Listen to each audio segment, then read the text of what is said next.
Hi guys and girls on YouTube, welcome to my channel and welcome to another video. Well, this week I'm having a really bad week. I've still got a few problems. My back's a lot better, but it's moved into my leg. People say I've got sciatica. There doesn't seem to be any cure for it, so I still can't lift anything heavy, but at least I can walk around without limping now. But some of the problems I've got, my email's been off for about 10 days and I've been in contact with a man who does it and he's not been able to sort it yet.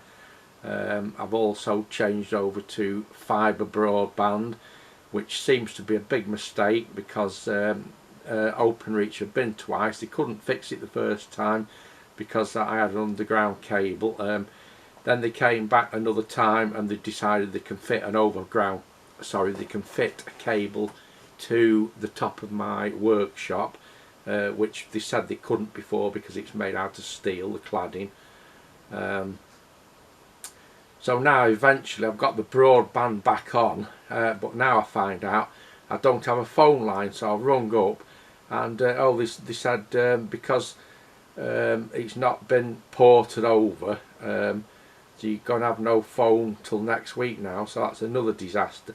So I'm having a really bad week, but I thought I'll just make a quick video because I've got something here. I think you're going to find this a little bit interesting. And before anybody says anything, this isn't a hospital band I've got on. It's the admission band from Retro Tech, which was about 2 weeks ago now, and it's still standing up pretty well, that is. Now this is something I find quite sad actually.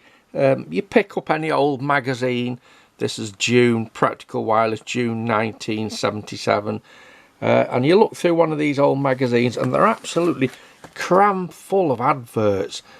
And what I find real sad is all these big companies, and people, I used to buy a lot of stuff from these companies as a kid, and they've all disappeared. The whole lot's gone.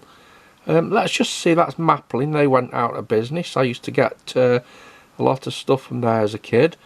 So let's just have a quick look through here at some of these big companies that seem to have disappeared off the face of the earth. So on the back page we've got Radio Exchange, the Z&I Aero Services. Let's have a look at this. We've got Cricklewood Electronics. They're selling all millions of different semiconductors. A lot of this magazine is dedicated to all these different companies in the small ads, and not just the small ads, there's big ads as well. New Market, they made transistors, didn't they? J Burkett, we'll come to that in a minute. I went there as a birthday present. I did actually make a video about that, but we'll come to that in a minute because I've spotted something in this magazine that I actually bought from there. Colmore, now I'm not sure if they're not still in business. I've got a feeling they're still around, but most of these adverts you'll see in here, these are long gone. Hack, Hero Continents, Vero, I don't even know if they exist now, they've been taken over. Crescent Radio, Marshalls. Now this is what I was going to show you. Where we're going to have these blob boards here. Now, funny enough, when we went to Burkett's, they got some of them in, so I just bought a few. I don't know what I'm going to use them for, but I couldn't just bypass them. S-Deck, I've got one of them somewhere, but I've not used it for about 50 years. Probably can't find that now. What's that there? Marshalls. Home Radio. There's another, that was a very big company.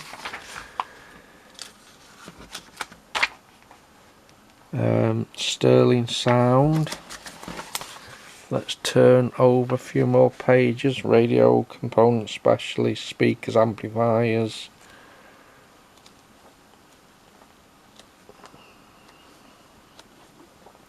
Just having a quick flick through here. We're not actually looking at the construction, we're just going to concentrate on the adverts. BiPAC, and there was another one, I'm sure, called Buy Pre-Pack now. I'm not sure if that was the same company. I've got a funny feeling that was a different company. RST mail order, they sell valves.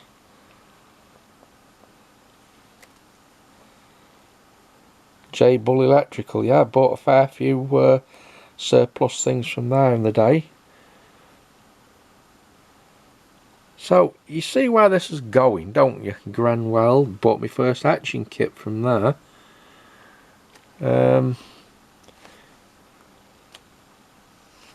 Durham, yeah, we'll do a video on that at a later date. I've actually done a video on Durham, but we will do another one. So it's rather sad to look through a magazine and see all these companies that's disappeared. Well, I've been going through my archives and I've actually found a catalogue for a company that, believe it or not, is still in business today. And here we go, Cricklewood Electronics. This is the 1992 16th catalogue, and as you can see, this has had a lot of use. But let's just have a quick flick through here. So that's the back pages, transformers, aerosols. Now, about nearly half of this catalogue is actually dedicated to semiconductors, and I have had a few semiconductors in the last couple of years, I think, from Cricklewood, because I couldn't get them from anywhere else at all. Well, actually, I say I couldn't get them from anywhere else. There's plenty of places I could have got them from, but in today's day and age, the chances are they'd be fake. Now, I find traditionally that Cricklewood have been a bit expensive. Now, that in today's day and age, that's not a bad thing, because obviously, if you're dearer than everybody else, you're not going to sell as many as everybody else, which means you're going to have stuff left over on the shelf that you never ever sell.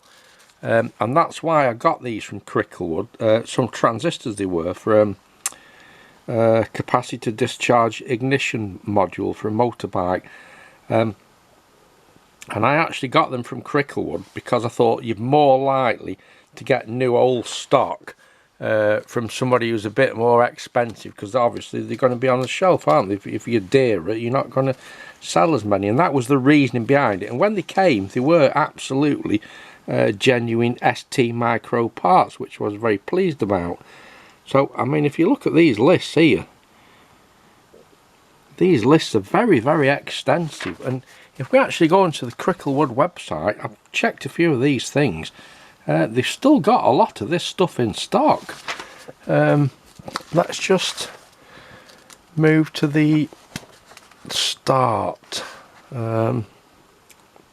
Transistors and things there. Let's just have a look here.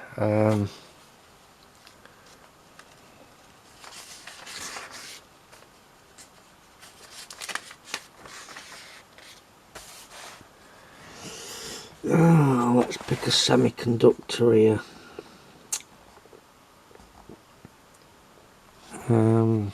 Here we go. AN240. That was the sound IF detector for a Panasonic TC361 TV. Or it's TC3. Was it 381, 361? I can't remember now anyway. But that's dating from about 1975. So that's AN240p. And they've got it here at £1.50. Let's just have a look on their website. AN240p. And there we go. And they've still got it in stock. AN240p. It's a lot more expensive now, £7.75, but I mean, where else are you going to get one of them from? Added to their range in 2004. So while we're over the computer, let's just take a quick look at their website. That's if I can find where it says home.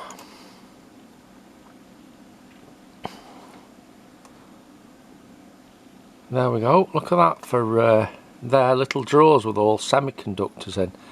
That doesn't look too much different to my place.